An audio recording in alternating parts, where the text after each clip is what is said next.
Em outubro, o Inventário da Leitura completa o seu primeiro ano e o aniversário é do canal, mas quem ganha o presente sou eu, porque nada mais justo. Então, para celebrar essa data, eu vou dar início a uma tradição aqui no canal, que é um projeto de leitura do meu gênero literário favorito, que é o jornalismo literário. Para isso, eu separei uma lista de 10 títulos que eu pretendo ler até outubro de 2025.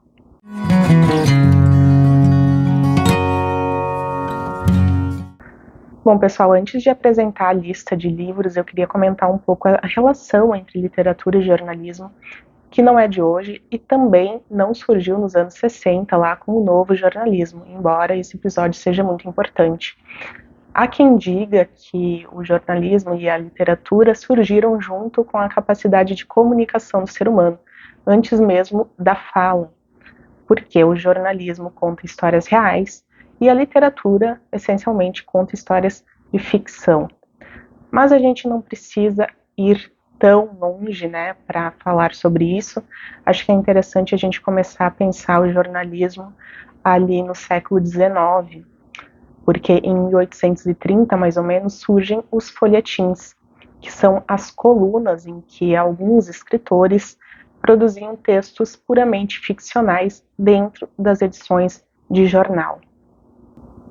No começo do jornalismo, naturalmente não existiam faculdades de jornalismo, mas quem ocupava os cargos de redator, editores nas redações, eram escritores, eram advogados, médicos e esses intelectuais da época.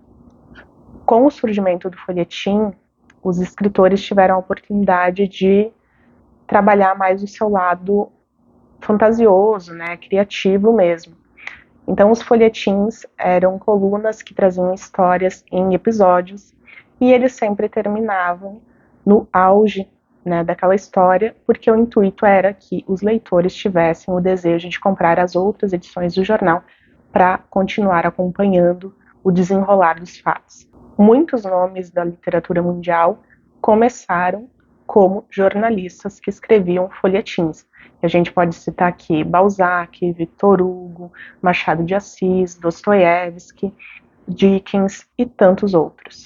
Mas na forma de narrar a realidade, né, a notícia informativa, também há registros muito antigos de quem usou técnicas da ficção. Muitos pesquisadores, inclusive, consideram Daniel Defoe, o autor de Robinson Crusoe, como o primeiro jornalista literário da história, porque em 1725 ele já empregava técnicas da ficção para contar histórias reais. Inclusive, ele fez uma série de matérias sobre crimes que empregavam essas técnicas. E depois ele escreveu também o Diário do Ano da Peste, que foi um livro que também contava uma história real, mas usando artifícios, um estilo característico da ficção. De qualquer forma, no começo do jornalismo, os primeiros jornais impressos não tinham uma padronização. E isso começa a mudar com a Guerra da Sucessão, né, a Guerra Civil Americana dos Estados Unidos, porque as redações sentiram a necessidade de ter um processo produtivo mais organizado, mais eficiente. E é aí que surge o lead. O lead é o termo usado para descrever o primeiro parágrafo de uma notícia. Tradicionalmente, o primeiro parágrafo deve responder a 6 perguntas: o que, quem, quando, onde, como e por quê. Quando o leitor sabe esses 6 aspectos de um acontecimento, ele está informado. Aí nós temos o jornalismo informativo. Durante muito tempo, esse foi o formato que predominou. Porém, isso muda na época da Primeira Guerra Mundial. E ali por 1910, os Estados Unidos já tinham uma produção noticiosa bem expressiva, inclusive com agências de notícias, mas eles perceberam que os textos meramente informativos, eles não davam conta de contextualizar o leitor. Era necessário linkar um fato ao outro, falar sobre suas origens e desdobramentos. E é aí que surge, então, o jornalismo interpretativo, ou seja, a reportagem. A reportagem foi o gênero que impulsionou o surgimento de revistas semanárias, mensais, como a Time, a The New Yorker, a Veja, a Realidade e tantas outras. E é justamente nos Estados Unidos que acontece um outro episódio muito importante na história do jornalismo, que é o surgimento do novo jornalismo. Nos anos 60, os Estados Unidos viviam a época da contracultura, com o movimento hippie, todos os protestos contra a guerra no Vietnã, e isso também teve uma resposta dentro das redações. Não foi um movimento orquestrado, mas foi uma resposta natural dos jornalistas. Nesse cenário, o principal título que a gente tem no Novo Jornalismo, que foi publicado em 1965, é o A Sangue Frio, do Truman Capote, que até hoje é uma grande obra desse momento. E um outro nome que se destaca também é o do Tom Wolfe, que foi o jornalista que, além de escrever muitas matérias nesse estilo, também se debruçou sobre pensar o movimento que estava acontecendo nas redações. Mais tarde, ele escreveria o Manifesto do Novo Jornalismo, citando os 4 pilares essenciais nesse estilo de texto jornalístico. O primeiro deles é a reconstrução da história cena a cena. O segundo é a inserção de diálogos completos. O terceiro é a apresentação de diferentes pontos de vista, ou seja, a visão de diferentes personagens sobre o mesmo acontecimento. E o quarto é o emprego de símbolos, como roupas, sotaque, gostos e essas miudezas que nos ajudam a identificar os personagens que tradicionalmente não têm espaço no jornalismo convencional, mas que no novo jornalismo passam a ter mais expressão. Nesse contexto do novo jornalismo, ainda temos um episódio à parte, que é o chamado jornalismo gonzo, que foi encabeçado pelo jornalista Hunter Thompson, que foi quem escreveu Um Medo e Delírio em Las Vegas, que é como o título foi traduzido aqui para o Brasil.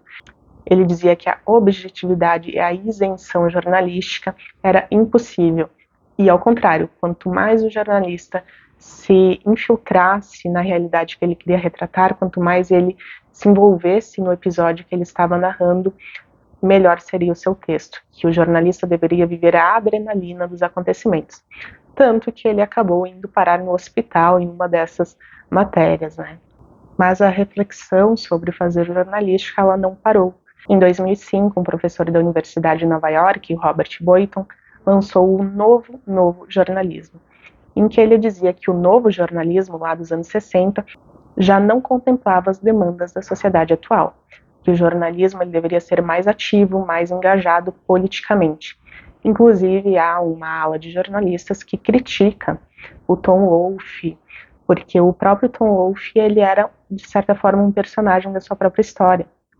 Se vocês forem pesquisar fotos dele, vocês vão ver que ele tem sempre uma roupa muito característica, ele tem um estilo muito próprio, e há quem diga que a intenção dele era meramente se inserir entre os literatos, que não tinha uma finalidade social clara nos seus textos. No contraponto ao Tom Wolfe estaria o Gay Talese, que também é um grande nome do jornalismo literário, escreveu títulos como Fama e Anonimato, Honra Teu Pai e tantos outros. Nesse contexto, a gente tem o termo livro-reportagem, que muitas vezes é usado como sinônimo de jornalismo literário, mas não são exatamente a mesma coisa. Como a gente viu, o jornalismo literário ele corresponde a um estilo, ao emprego de técnicas em um texto jornalístico, que pode ou não estar em um livro, porque a gente pode ter jornalismo literário também em uma edição de jornal, de revista, em um suplemento especial, por exemplo. Já o livro-reportagem, ele corresponde necessariamente ao suporte em que a reportagem está sendo veiculada, ou seja, o livro.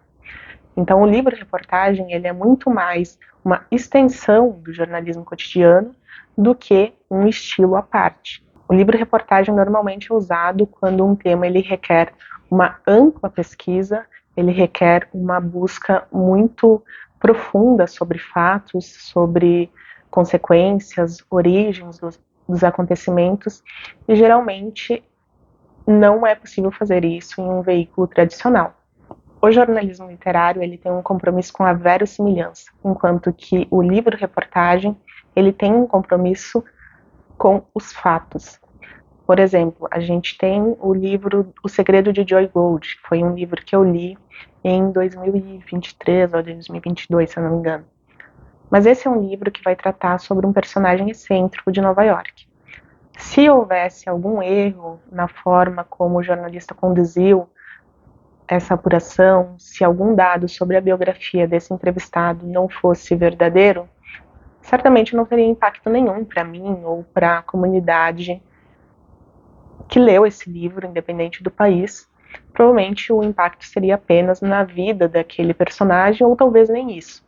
Agora, quando a gente tem um livro como o do Caco Barcelos, por exemplo, que denuncia o número de assassinatos cometidos pela polícia contra jovens da periferia, então ele precisa ter muito cuidado com os dados que ele vai trazer, porque ele pode ter, inclusive, consequências legais. Então a gente tem esses dois extremos que um livro escrito por jornalista pode percorrer.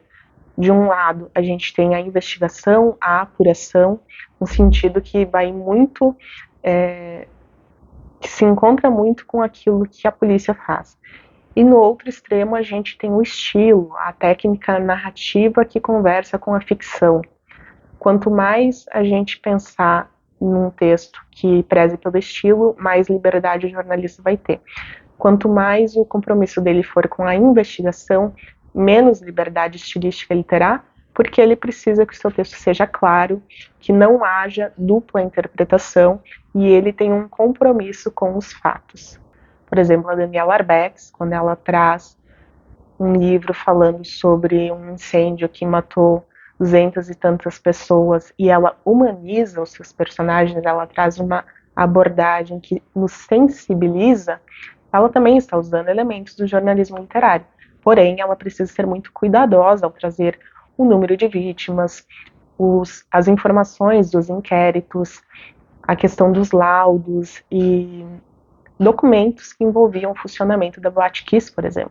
No Brasil, o grande e o pioneiro assim, nos livros reportagens é Os Sertões de Euclides da Cunha, em que Euclides foi cobrir a Guerra de Canudos como repórter do Estadão. E hoje é um livro considerado um grande marco da literatura.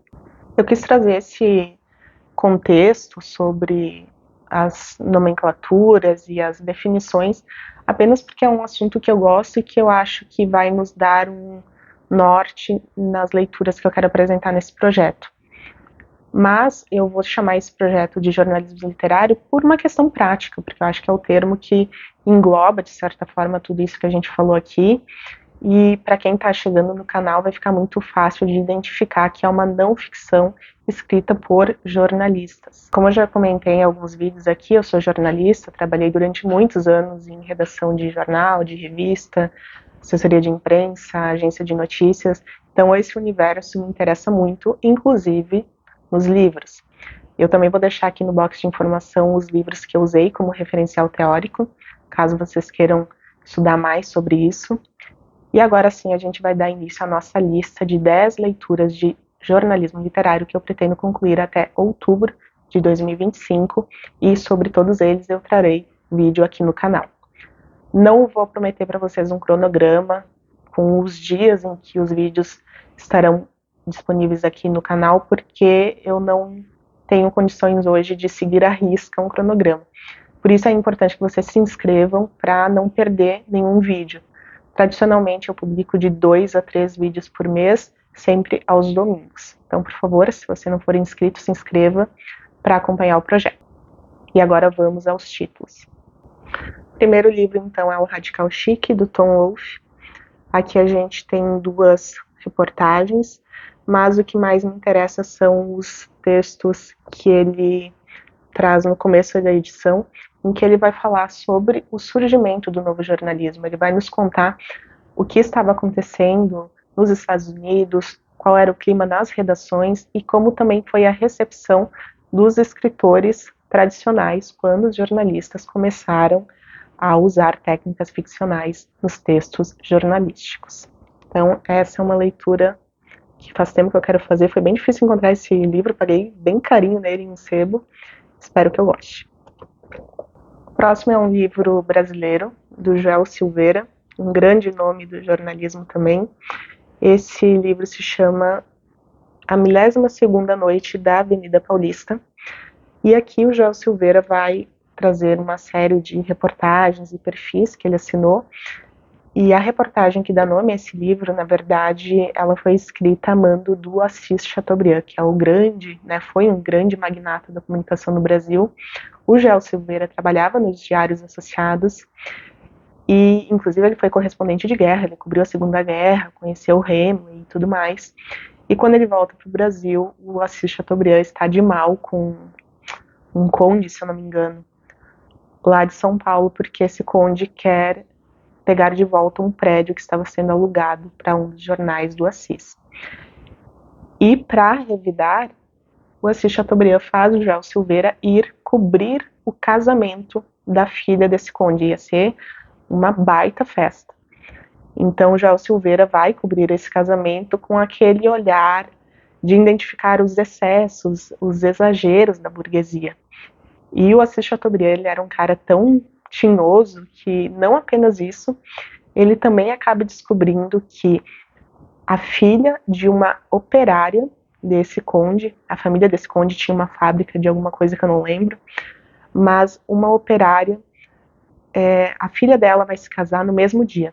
E o Assis Chateaubriand também delega um repórter para ir cobrir o casamento dessa filha de operária, que naturalmente ia ser um casamento muito simples, e ele dá o mesmo espaço para os dois casamentos. O que, acredito eu, tenha sido uma grande ofensa para esse conde, né? Porque imagine só os pobres tendo o mesmo espaço que a filha do nobre. Então, esse é um livro que eu também tenho muita expectativa, acho que vai ser uma leitura bem interessante. O próximo livro é um grande calhamaço, na verdade, Elogiemos os Homens Ilustres, também é um livro americano, né, de um jornalista lá dos Estados Unidos, o James A.G. Ele publicou esse livro, na verdade, com o material que ele coletou para uma reportagem. Só que na época, deixa eu até ver o ano aqui que eu esqueci, foi em 1936 que ele coletou esse material. Ele quebrou tanto os padrões do texto convencional que a revista que encomendou a reportagem recusou o material e não publicou. Por isso que depois virou texto. Na verdade, ele foi para o sul dos Estados Unidos com o objetivo de fazer uma grande reportagem sobre as condições de vida dos lavradores brancos pobres. Então, quando eu estava pesquisando sobre esse título, eu ouvi alguns comentários comparando ele com Vinhas da Ira, que é uma leitura que eu estou concluindo agora, estou achando fantástica, incrível. Então, também é um livro que me faz esperar um ótimo texto e uma realidade bastante imersiva. Próxima leitura de uma jornalista norueguesa, Asne Seierstad, não sei se eu estou pronunciando esse sobrenome certo, mas ela é bastante conhecida por livros que envolvem coberturas de conflitos, né? Ela trabalhou bastante no Afeganistão, no Iraque, e aqui ela vai contar a experiência que ela viveu durante 3 meses em uma família afegã, em 2002, após a queda do regime talibã. E essa família é justamente de um livreiro, né? Por isso o nome, o Livreiro de Cabul. E aqui ela vai nos dar uma visão do contexto realmente doméstico, familiar, né? Dessa comunidade que geralmente a gente está acostumado a ver de uma forma mais homogênea, né? Sempre pensando como vítimas de conflitos. Então também é um livro que eu espero que me dê uma visão mais completa sobre essa comunidade. O próximo livro é 10 Dias no Hospício, da Nellie Bly. Essa jornalista, em 1887, ela tinha apenas 23 anos, quando ela fica infiltrada em um hospício público de Nova York, porque ela queria denunciar, né, a forma como os pacientes eram tratados, e ela precisa convencer todo mundo que ela é louca e ela é uma paciente que precisa de internação. Ela consegue isso e aqui ela vai relatar o que ela viu nesses 10 dias. O próximo livro também é de um jornalista conhecido por ser correspondente de conflitos. A gente tem aqui o Ébano, do Ryszard Kapczynski, jornalista polonês que foi durante muito tempo correspondente para uma agência de notícias polonesa. E nesse livro ele vai contar tudo o que ele viu durante 40 anos como correspondente na África. Ele presenciou muitas lutas pela independência dos povos africanos em relação aos países europeus, tensão política, conflitos, inclusive na história do Kapuscinski, ele é muito estudado nas faculdades de jornalismo da Europa, e ele dizia, né, porque ele já faleceu, que durante 4 oportunidades ele quase foi morto, né, que ele escapou do fuzilamento. Existe agora uma leve polêmica em torno da história dele, porque depois que ele faleceu, foi publicada uma biografia por um outro jornalista que foi um dos seus discípulos, um jornalista bem mais jovem, e esse jornalista diz que dessas 4 ocasiões em que o Kapuscinski disse que fugiu da morte, apenas uma pode ser comprovada. Então existe aí um pequeno debate sobre o que seria realmente verdade naquilo que o Kapuscinski contou nas suas histórias. De qualquer forma, é fato que ele ficou durante todo esse período na África e com certeza vai ser um livro que algo de bom vai nos trazer. Próximo livro, do jornalista espanhol Antônio Salas, já tem um vídeo aqui no canal sobre o Diário de Skinhead, e esse livro aqui, que é a nossa próxima leitura, é O Ano em que Trafiquei Mulheres, em que o Antônio Salas fica infiltrado em um grupo que traficava mulheres, né? O título é bem claro aqui. O Diário de Skinhead é um livro muito bom, interessantíssimo e traz um cenário bem preocupante desse movimento da ultradireita, adeptos do nazismo e tudo mais. Então, acredito que esse livro aqui vai ser nessa linha, até porque é um perfil, né, do Antônio Salas, esses livros extremamente investigativos. E aqui a gente tem um exemplo bem claro daquilo que eu falei no começo, né, que nesse livro, com certeza a gente não vai ter um texto esteticamente apelativo, porque aqui o que importa são os fatos. Se você não viu a resenha de Diário de um Skinhead, eu vou deixar o link aqui embaixo também, vale muito a pena. Mais um brasileiro, agora uma biografia escrita pelo Fernando Moraes, estou falando de Montenegro. Esse livro vai contar a história de um militar que nos anos 50, contra tudo e contra todos, porque ninguém acreditava no projeto dele, mas ele fez surgir no Brasil o Instituto Tecnológico de Aeronáutica. Então, esse foi um nome bem importante nesse campo. Confesso que nunca tinha escutado falar, não sei nada sobre a história da aviação, da aeronáutica no Brasil, mas pelos comentários que eu ouvi, esse nome foi um dos mais importantes, e essa biografia, como tudo que o Fernando Moraes escreve, está fabulosa, segundo as avaliações que eu já vi. E também temos um vídeo aqui no canal com uma coletânea do Fernando Moraes. Eu adoro o texto do Fernando Moraes e também tenho altas expectativas com essa leitura. Saindo dos céus e indo para o mar, a gente tem o relato de um náufrago, escrito pelo Gabriel Garcia Marques. Aqui a gente tem o Gabo Repórter, então, e esse episódio ele vai contar o que aconteceu em 1955, quando uma embarcação da Marinha Colombiana acabou se envolvendo em um acidente em decorrência de uma tormenta no mar, e dos 8 tripulantes apenas um sobreviveu. Depois de viver 10 dias à deriva, ele foi encontrado quase morto e imediatamente ele foi considerado um herói nacional.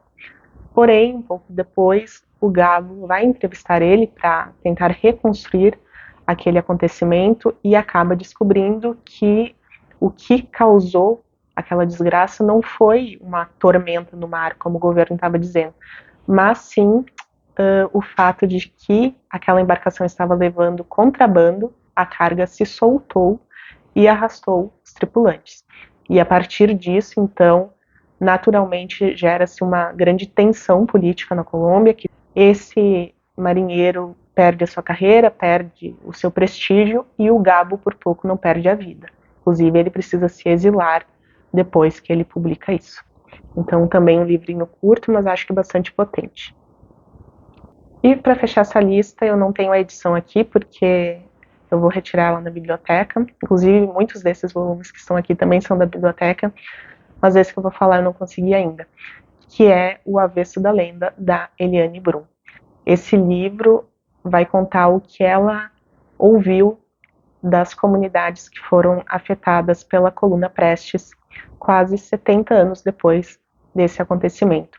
Então, ali nos anos 90, ela percorre os 25 mil quilômetros que a coluna Prestes percorreu pelo Brasil, e ela vai entrevistando aquelas pessoas que estavam ali cercadas de fome, de miséria, e que à época dos acontecimentos ali da coluna Prestes não faziam ideia do que estava acontecendo no cenário político nacional, até porque em muitas comunidades nem mesmo chegava o jornal.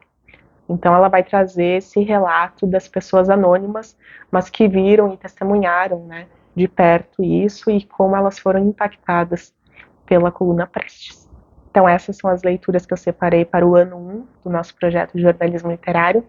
Se tu gosta desse gênero, conhece alguém que gosta, jornalista, estudantes de jornalismo, já compartilha esse vídeo, por favor.